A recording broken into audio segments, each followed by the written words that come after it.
একটা গোলাপ কাল হয়ে দাঁড়ালো একজন লেখক বা কন্টেন্ট ক্রিয়েটরের জীবনে। আবেগী বাঙালির একটা উজ্জ্বল দৃষ্টান্ত নুরুজ্জামান কাফি। এমন কি অপরাধ কাফি করেছে যে কাফির বাড়ি আগুন দিয়ে জ্বালিয়ে দিয়েছে এদেশের আবেগপ্রবণ জনগোষ্ঠী। একজন মেয়ের হাত ধরেছে, তার হাতে কসলাকুসলি করেছে, তাকে গোলাপ দিয়েছে। এই ঠুনকো অভিযোগ কাফির বিরুদ্ধে। যে মেয়ের হাত ধরেছে তার কোনো সমস্যা না হলেও সমস্যা হয়ে দাঁড়িয়েছে এদেশের আবেগী জনগোষ্ঠী। মানুষের অনুভূতিকে ভোঁতা করে দিতে যারা বদ্ধপরিকর তারাই এমন তুচ্ছ বিষয় নিয়ে উঠে পড়ে লাগতে পারে।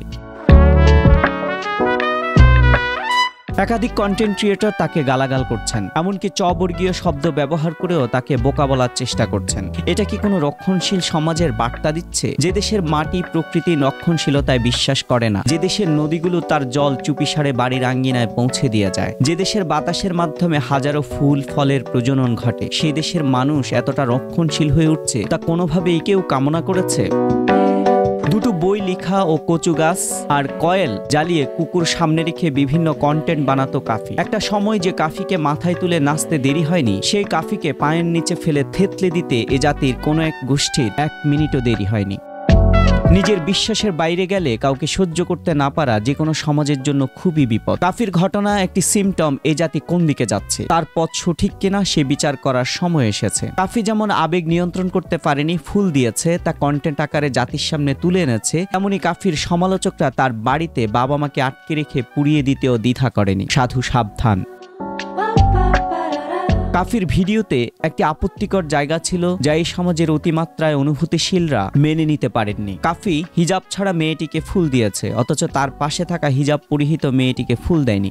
এটি ছিল কাফির ভুল।